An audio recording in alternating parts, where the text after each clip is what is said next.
வணக்கம். நான் யாழினி. இந்த காணொளியில் வேள்பாரி அத்தியாயம் 11 மற்றும் 12 இரண்டின் கதை சுருக்கத்தை காணலாம். வாருங்கள், கபிலரோடு சேர்ந்து பாரியின் நாட்டிற்குள் நாமும் நுழைவோம். இருள் மெதுவாக விடியலுக்கு இடம் கொடுத்துக் கொண்டிருந்தது. ஆனால் அந்த விடியல் சாதாரணமானது அல்ல. அது இயற்கையின் ஒரு அதிசயத்தையும் மனித அறிவின் உயரத்தையும் வெளிப்படுத்தப் போகிறது. இரவு முடிவின் அமைதியில் கபிலரை எழுப்ப வருகிறார்கள். மயிலை மலரின் மனம் அறை முழுவதும் பரவுகிறது. அந்த மனம் போலவே ஒரு இனிய அழைப்பு அவரை வெளியே அழைக்கின்றது. பாரி காத்திருக்கிறார். வாருங்கள் என்று அவர் அழைக்கிறார். ஒரு சாதாரண நடைப்பயணம் அல்ல அது. அவர் கபிலரை ஒரு காட்சி காண அழைத்துச் செல்கிறார்.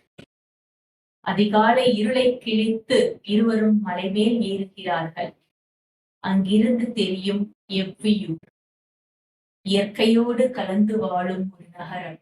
கபிலர் அதை பார்த்து மெய்மறக்கிறார். பாரியின் உடையிலிருந்து வரும் ஒரு மனம் இயற்கையோடு ஒன்றாக கலந்து இருக்கிறது. அது செயற்கையானது அல்ல, இயற்கையின் ஒரு பகுதி. இந்த சிறு விவரம் கூட பாரியின் வாழ்க்கை முறையை காட்டுகிறது. கிழக்கில் மலையின் இடைவெளியில் இருந்து சூரியன் ஒரு ஒளிவாள் போல் பிளந்து எழுகிறது. அந்த ஒளி இருளை இரண்டாக வெட்டுகிறது. அந்த ஒரு நொடி அது ஒரு காட்சி மட்டுமல்ல, ஒரு அனுபவம். அந்த அதிசயத்தை காண மக்கள் அனைவரும் கூடுகிறார்கள். பறை ஒளி, குரல், மகிழ்ச்சி. அந்த நேரம் ஒரு திருவிழாவாக மாறுகிறது. கபிலர் யோசிக்கிறார். இந்த நிகழ்வு நேரம் தவறாமல் நடைபெறுகிறது. அதை இவர்கள் எப்படி கணித்தார்கள்? வானியல், கணிதம், இந்த சிறிய சமூகத்திடம் இவ்வளவு அறிவா என்று கபிலர் வியக்கிறார். பாரி சொல்கிறார், இந்த காட்சி 4 ஆண்டுகளுக்கு ஒரு முறை மட்டுமே நிகழும். சூரியன் மலையின் இடைவெளியில் சரியாக வரும்போது அந்த ஒளி தோன்றும். அது அவர்களின் கணக்கின் துல்லியம். கபிலர் அதிர்ச்சி அடைகிறார். இது வெறும் இயற்கை அல்ல, இது அறிவின் வெற்றி. அவர் நினைக்கிறார், இவர்கள் யார்? இந்த அளவுக்கு அறிவை எப்படி பெற்றார்கள்? அந்த அதிசயத்துக்கு பிறகு ஒரு இளம் பெண் கபிலரை வழிமறிக்கிறார். அவள் கோபமாக இருக்கிறாள். அவள் கேள்வி கேட்கிறாள். பாரியுடன் நட்பு கொள்ள உங்களுக்கு தகுதி உள்ளதா என்று கபிலரை பார்த்து கோபமாக கேட்கிறாள். ஒரு நிமிடம் துணுக்குற்ற கபிலர் பின்னர் அவளிடம், யாரம்மா நீ என்று வினவுகிறார். அவள் தனது கதையை கூறுகிறாள். அவள் காதலன் நீலன். அவன் முன்பு அவளை மட்டுமே பார்த்தான். ஆனால் இப்போது பாரியின் அருகில் இருப்பதால் முழுவதுமாக மாறிவிட்டான். அதனால் அவள் மனம் சுக்குநூறாக உடைத்திருக்கிறது. கபிலர் உண்மையை சொல்கிறார். நீலன் இன்னும் அவளை நேசிக்கிறான் என்ற உண்மையை கூறுகிறார். அவனது வார்த்தைகள், செயல்கள் அவளையே நினைத்துக் கொண்டிருக்கின்றன.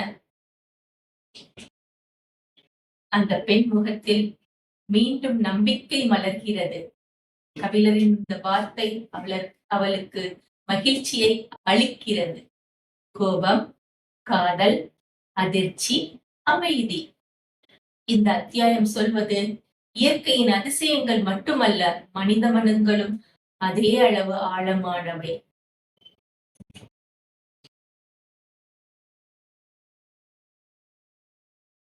அன்று மாலை நேரம் சூரியன் மலைக்கு பின்னால் மறைந்து கொண்டிருந்தான். அந்த அமைதியில் ஒரு உலகம் தனது ரகசியங்களை மெதுவாக திறந்து காட்டத் தொடங்கியது. மாளிகையின் மேல் மாடியில் நின்று கபிலர் சூரிய அஸ்தமனத்தை ரசித்துக் கொண்டிருந்தார். அவரது கண்கள் காட்சியை பார்த்தாலும் அவரது மனம் இன்னும் தேடிக் கொண்டிருக்கின்றது. அந்த நேரத்தில் பாரி அவருடன் வந்து இணைகிறார். கபிலர் ஒரு கேள்வி கேட்கிறார். இந்த நகரத்துக்கு கோட்டையோ சுவர்களோ இல்லையே?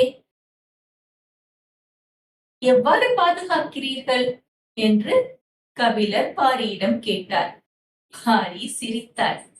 எங்களுக்கு கல்லால் கட்டிய சுவர் தேவையில்லை, இயற்கையே எங்கள் பாதுகாப்பு. பாரி வெளிப்படுத்தும் உண்மை அதிசயமானது. அவர்கள் கட்டியிருப்பது ஒரு கல் சுவர் அல்ல, உயிருள்ள சுவர். பல வகை தாவரங்கள், நச்சு, வாசனை, முட்கள் ஒன்றோடு ஒன்று பின்னி பிணைந்து இவை சேர்ந்து ஒரு நாகப்பச்சை வேலியை உருவாக்குகின்றன.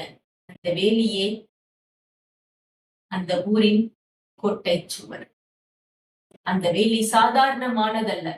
ஒரு விலங்கு அருகே வந்தால் முதலில் வாசனை தாக்கும், பிறகு நச்சு மயக்கம் தரும், பின்னர் கொடிகள் அதனை கட்டிப்பிடிக்கும்.